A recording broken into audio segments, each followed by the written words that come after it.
Hey team, this is Jack Callahan with Up2Us Sports. Throughout May, we've been sharing videos, tips, and tricks in support of Mental Health Awareness Month. Today, I'll be sharing a strategy that you can use yourself or with the young people you work with who might be experiencing some uncomfortable or difficult feelings or negative thinking.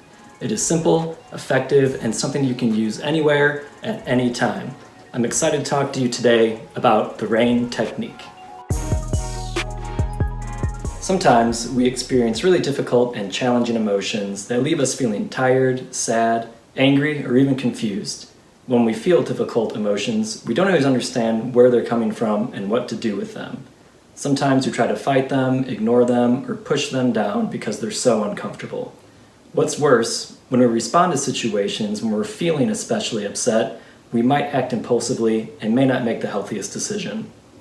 The RAIN technique will help you to pause, get a better understanding of what's happening around you and how you're feeling, and then to mindfully work through the difficult situation with a calm and open mind. RAIN, spelled R-A-I-N, is an acronym that represents a four-step process to help you navigate through difficult experiences, thoughts, and emotions. So let's start with R, the first step of the RAIN technique. The R stands for recognize, like you might recognize that it is actually raining behind me right now. But we're not going to talk about that.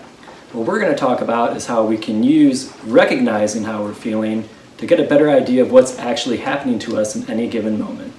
You can ask yourself, what is happening inside of me? Am I feeling irritated or am I feeling scared? Maybe you're talking to yourself negatively again and doubting your abilities. What we're trying to do here is really understand and define exactly what is happening to us.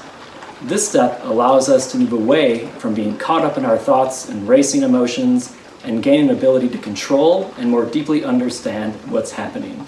This will allow us to respond a little bit healthier to our experience. Great. Now, let's talk about the next step of the RAIN technique, the A, or accepting. One of the hardest things about having challenging or difficult thoughts and emotions is that we don't like them. They hurt. And when we feel hurt, we do everything we can to stop it.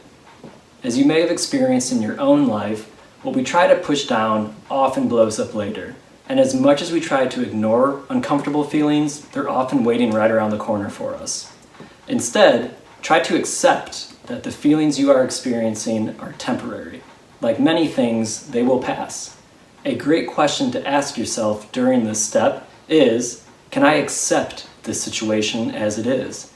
Can I accept that even though this feels sticky or uncomfortable right now, it will be okay?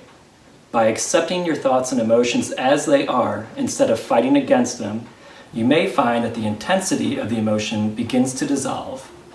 Okay, great. Let's move on to the next step of RAIN, the I, or investigate. This is where we take a deeper look, or an investigation, into the story we are telling ourselves about our experience. For example, you can ask yourself, where am I feeling this emotion in my body? Is this something I feel often, or is this something I've never felt before? Some other good questions you can ask are, do I only feel this way around certain people, places, or times of the day? Or another example is, what about this situation brings up these difficult feelings or thoughts? By investigating, we get a better understanding of our triggers and patterns, while also gaining self-awareness and an ability to regulate our emotions. So now we're on to the last step of the RAIN technique, the N, which stands for nurture. In this step, we nurture ourselves with positive self-talk and self-compassion. Talk to yourself like you would to a friend. We're usually a lot more gentle with the people we care about than we are with ourselves. It may help to ask yourself, what do I need to hear right now to feel better? Or what kind of support can I have in my life to get me through this? Being gentle with ourselves during this step is very important. We often are so hard on ourselves and have really high expectations, which can lead to us feeling even worse. It might feel weird at first, but with practice, like anything else, you will begin to feel more comfortable with being patient, kind, loving, and open towards yourself, which will lead to a more confident version of you. So there you have it. That is the RAIN technique, where we have learned how to recognize, accept, investigate, and nurture ourselves and our friends through difficult feelings and situations. Thanks so much for tuning in today. My name's Jack with Up2Us Sports. May is Mental Health Awareness Month. Please do everything you need to take care of yourself, both physically and mentally.